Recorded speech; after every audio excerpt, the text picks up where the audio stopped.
Comparison steals joy, gratitude, and progress. When we measure our lives against someone else's, we're giving away our peace of mind. We stop seeing what we have and we start obsessing over what we don't. That joy you had in your own small win, gone because somebody else posted a bigger one. That gratitude you felt for where you are, faded because you convinced yourself you should already be further. And that progress you made, it suddenly feels worthless because you're comparing your chapter 2 to someone else's chapter 10. I've been there. Early in my career, I'd look around at the actors who were booking bigger roles, winning bigger awards, earning more recognition. And I'd think, am I enough? Am I doing enough? That line of thinking doesn't build you, it breaks you. It poisons the way you see your own journey. The truth is comparison blinds us. It blinds us to how far we've come, to the lessons we've learned, and to the victories we've already earned. It makes us ungrateful for what's in our hands because our eyes are fixed on what's in someone else's. And when you live in that space, you stop progressing, you freeze, you doubt, you get stuck. But joy, gratitude, and progress, they come back the moment you look inward, the moment you say, where was I yesterday, and where am I today? That's the real measure. That's the real race. Every step forward in your own lane is a win, whether anyone's watching or not. So don't let comparison rob you of what's yours. Celebrate your progress, be grateful for your path, and protect your joy. Because when you stay focused on your own journey, that's when you keep moving forward, and that's when you truly win. Admiration can inspire, but envy turns toxic. There's nothing wrong with admiring someone. In fact, admiration can be fuel. It can give us a vision of what's possible. When we look at someone who's achieved greatness, who's walked a road we respect, that admiration can light a spark inside us. It can push us to say, if they can do it, maybe I can too. That's healthy. That's inspiring. But when admiration crosses the line into envy, it poisons us. Envy doesn't celebrate possibility, it resents it. Instead of being lifted by someone else's success, we let it drag us down. We start thinking, why them and not me? And once that thought takes root, it eats away at our confidence, our gratitude, and our peace. Envy doesn't push us forward, it chains us to bitterness. I've seen this in my own life. There were times I looked at another actor's career and let it inspire me. I studied their work, I respected their craft, and it made me want to sharpen mine. But there were also moments I let envy slip in. I started comparing, questioning, doubting. And in those moments, I wasn't bettering myself. I was just poisoning my own progress. Here's the truth: admiration is outward, focused but growth-centered. Envy is outward, focused and self-destructive. Admiration says, I see you and I'm motivated to rise too. Envy says, I see you and I'm upset you're ahead of me. One builds, the other breaks. So keep your admiration pure. Let it inspire you, let it remind you of what's possible, but don't let it sour into envy. Because admiration fuels your fire, but envy smothers it. And if you protect that line, you'll find yourself climbing higher without the weight of bitterness on your back. Another person's success is not your failure. That's one of the hardest truths to accept in a world where we're constantly shown everybody else's highlight reel. We see the awards, the promotions, the new houses, the smiling faces, and somewhere deep down, we start to think that their win somehow means we've lost. But life isn't a scoreboard with limited points to go around. Someone else doing well doesn't subtract from your ability to do well. Their victory doesn't cancel out your potential. I've wrestled with this myself. In Hollywood, there's always someone landing the role you wanted, taking home the trophy you dreamed about, or grabbing headlines you thought could have been yours. Early on, I'd feel it. I'd think, man, maybe I'm falling behind. But over time, I learned to know their moment doesn't take mine away. It just means they're in their season. And my season will come when it's meant to. The truth is, when we view life as a competition with everyone else, we waste energy resenting instead of building. We trade focus for jealousy and progress for comparison. But when we celebrate someone else's success, we free ourselves. We say, good for them, now back to my path.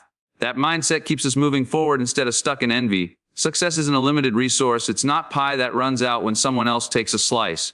There's enough for all of us if we stay committed to our own race. The only person's success that should truly matter to you is your own, measured not against others, but against the person you were yesterday. So remember, another person's win is not your loss. It's proof that winning is possible. Let it motivate you, not poison you. Your chapter is still being written, and there's plenty of room for your success too. The only race that matters is against who you were yesterday. We live in a culture that loves competition. Who's faster, who's richer, who's more successful. But here's the truth. None of that matters if you're not improving yourself. The only scoreboard you should be checking is the one that compares you to the person you were the day before. Because if you're a little wiser, a little stronger, a little more focused today than you were yesterday, that's a win. I've learned this in my own career. There were times I got caught looking sideways, checking who was climbing faster or shining brighter. But I realized that when I did that, I was running someone else's race. And you can't win someone else's race. You can only win your own. So I shifted my focus. Instead of asking, am I better than them? I ask, am I better than I was? That simple shift changed everything. Think about it. When you compete with others, you'll always find someone ahead of you. That leads to frustration, jealousy, burnout. But when you compete with yourself, you find motivation. You see progress in your own lane. You start building momentum, and that momentum compounds. Each day you lay one more brick, and before you know it, you've built something solid. The race against yourself is the only race you can actually control. You decide your effort, your discipline, your growth, and that's empowering because it means success is always within reach. So stop worrying about who's beside you or ahead of you. Look in the mirror. That's your competition. Be a little braver, a little more disciplined, a little more honest today than you were yesterday. If you do that consistently, you won't just win the race. You'll redefine what winning really means. Your story and path are unique. Don't trade them for someone else's. Every one of us is walking a road that nobody else can walk. The experiences you've had, the lessons you've learned, the struggles you've faced, they all shape a journey that belongs only to you. And yet, so often we throw that away by trying to copy someone else's path. We look at their milestones, their timeline, their achievements, and we think, that's the way it has to look. But that's not true. Their map is not your map. I've seen this in my own life. In Hollywood, it's easy to fall into the trap of comparing careers. Someone else wins an Oscar, lands a role, gets all the attention, and you think, maybe I should be chasing what they're chasing. But I've learned that when I chase their path, I lose sight of my own. I start acting for approval instead of passion. I start making choices based on fear of falling behind instead of faith in my own story. And nothing good comes from that. Your path doesn't need to look like anyone else's for it to be meaningful. Success isn't about matching another person's journey. It's about owning yours. That means trusting your timing, your values, your process. It means embracing the setbacks because they're teaching you something you wouldn't learn on anybody else's road. The danger of comparison is that it makes us abandon the very thing that makes us great, our uniqueness. And the gift of rejecting comparison is that it allows us to walk boldly in our own lane. So don't trade your story for theirs. Write yours, live yours. Because your path, imperfect, unpredictable, and personal, is the only one that will ever lead you where you're meant to be. Replace comparison with gratitude and focus to find freedom.